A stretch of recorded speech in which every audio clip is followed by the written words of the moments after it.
नमस्कार दोस्तों। अभी जैसे ही आरएसआर में संशोधन करने की बात हुई है जो राजस्थान सर्विस रूल्स में, वैसे ही सैकड़ों विद्यार्थियों के कमेंट आ रहे हैं कि हम तो बर्बाद हो गए, हमने एमए की थी अलग सब्जेक्ट से और लंबे समय से तैयारी कर रहे थे, कितनी किताबें पढ़ ली, कितने पैसे खर्च कर दिए, अब हम क्या करेंगे। फर्स्ट ग्रेड को लेकर उनको बहुत बड़ी चिंता हो रही है स्कूल व्याख्याता आगामी आने वाली भर्ती को लेकर। तो दोस्तों इसी पे हम चर्चा करेंगे।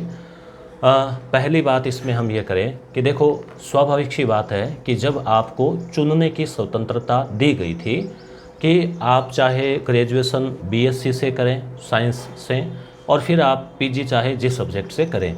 दूसरी बात, आपके ग्रेजुएशन में चाहे कोई से भी सब्जेक्ट रहे हो, चाहे आपने आर्ट से ग्रेजुएशन की हो, मगर ज़रूरी नहीं कि आपने ग्रेजुएशन में जो सब्जेक्ट पढ़ा उसी से एमए करें।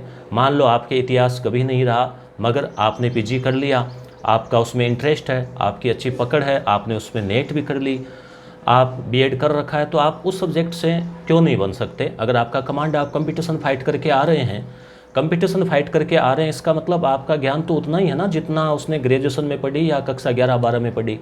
बहुत सारे ऐसे विद्यार्थी भी होते हैं जो कक्षा 11 से इतिहास पढ़ रहे हैं या कोई भी सब्जेक्ट पढ़ रहे हैं, ग्रेजुएशन पीजी, मगर सिलेक्शन नहीं होता, तो कंपटीशन की चीज़ें हैं। तो यहाँ पे एक बात और निकल के आ रही थी कि पहले हम इस पे दो फायदे की चर्चा कर लेते हैं, फिर हम लॉजिकली सोचेंगे कि क्या होने वाला है, क्या हो सकता है। ठीक है, वीडियो पूरा देखें, उसके बाद आप कमेंट करना।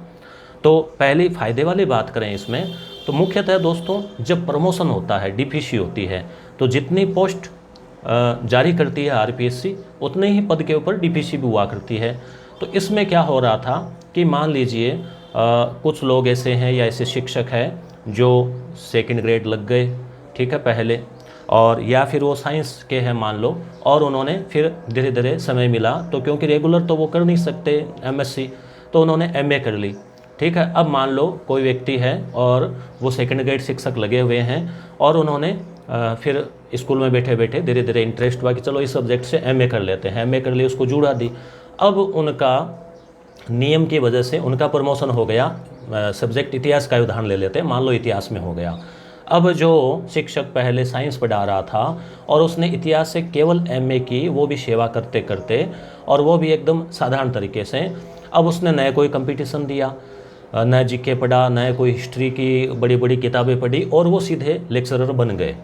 तो यहाँ पर एक प्रश्न चिन्ह उठ रहा था लंबे समय से कि एक तो उस व्यक्ति की गुणवत्ता पढ़ाने की और एक जो कंपटीशन से आ रहा है उसकी, या हम तुलना करें कि जिसके ग्रेजुएशन में मान लो उसने वो सब्जेक्ट पढ़ा है 3 साल, तो उसका कहीं ना कहीं इंटरेस्ट रहा है, फिर उसी से वो पीजी करें, तो उसने 5 साल उसको पढ़ लिया, नहीं तो केवल 2 ही पढ़ा। और एमए का भी आपको पता है कि नॉर्मल एमए तो आजकल बहुत आसान है, एग्ज़ाम दे दो, सीरीज़ वीरीज़ पढ़ लो, एमए तो वैसे हो ही जाती है। तो केवल एमए के आधार पे वो जो डीपीसी हो रही थी वो बहुत गलत हो रहा था, उसका बहुत सारे लोग विरोध भी कर रहे थे, मगर रूल बना हुआ था। तो ये एक बहुत अच्छा हुआ, इससे एक तो बच्चों को गुणवत्तापूर्ण शिक्षक मिलेंगे। दूसरा फ़ायदा बेरोजगार अभ्यर्थियों को क्या होगा कि पद जो है वो ज़्यादा आएंगे। कैसे कि मान लो साइंस का व्यक्ति है, अब साइंस वाले इसमें वीडियो देख रहे हैं तो नाराज़ मत होना, बात लॉजिकली है, ठीक है, आप उल्टे सीधे कमेंट मत करना, ठीक है। आप तो साइंस के हो तो लॉजिकली सोचते हैं। अब मौका दिया गया था आपको इसलिए आप कर रहे थे, अब रूल चेंज हो रहे हैं तो नहीं कर पाएंगे। तो अब यहाँ पे दूसरी बात ये आ रही है कि पद कैसे बढ़ेंगे, क्योंकि जैसे मान लो जो डीपीसी हो रही है उसमें अब जिन्होंने ग्रेजुएशन में सब्जेक्ट नहीं रहा तो वो आगे नहीं हो पाएंगे प्रमोट। तो जिन लोगों ने ग्रेजुएशन में कर रखा है या मान लो उसी सब्जेक्ट से पढ़ रखा है तो वो संख्या कम आएगी ना उधर, तो इसलिए नई पोस्ट है वो भी आएगी। अब हम बात करते हैं कि क्या आगामी फर्स्ट ग्रेड में जिन लोगों ने अब तक एमए कर रखी है वो सब बाहर हो जाएंगे? नहीं दोस्तों, इसमें हम 2-3 पुराने उदाहरण देखते हैं। जैसे कॉलेज असिस्टेंट प्रोफेसर के लिए, कॉलेज लेक्चर के लिए एक रूल किया गया था कि पीएचडी की अनिवार्यता हटा के पीएचडी को समाप्त कर दिया था। वो 2009 की बात है कि 2009 से पहले जिन्होंने पीएचडी कर ली वो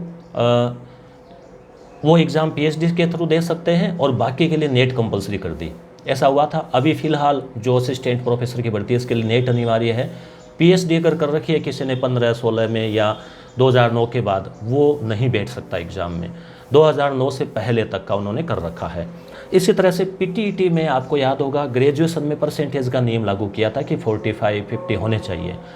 उसमें भी गवर्नमेंट ने फिर 2 साल का टाइम दिया था कि 2009 से 11 के बीच जिन्होंने कर ली उनको भी मौका दे दिया, हुआ था ना।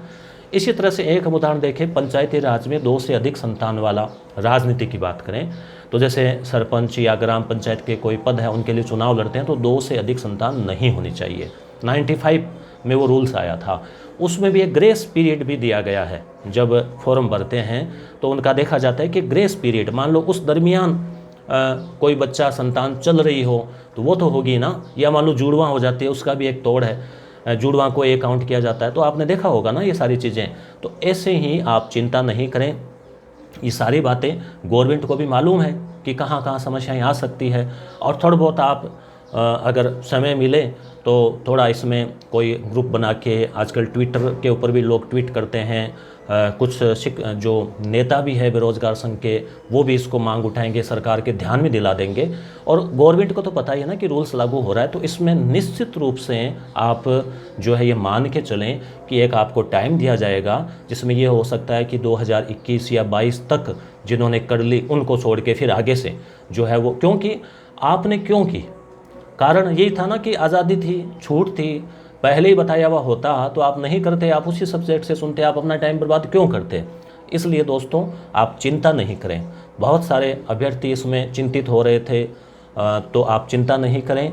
आप जिस सब्जेक्ट से तैयारी कर रहे हैं मेरा ये मानना है कि आप उससे तैयारी जारी रखें, क्योंकि अब आप दोबारा नए सब्जेक्ट से एमए करेंगे तो 2 साल पुनः लग जाएंगे।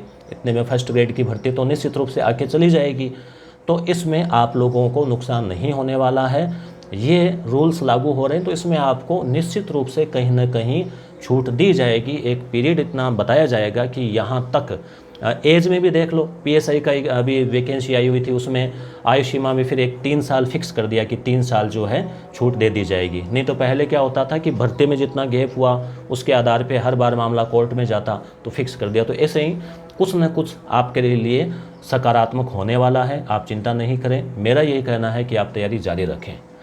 बाकी आप अपना कमेंट करके राय व्यक्त करें। धन्यवाद।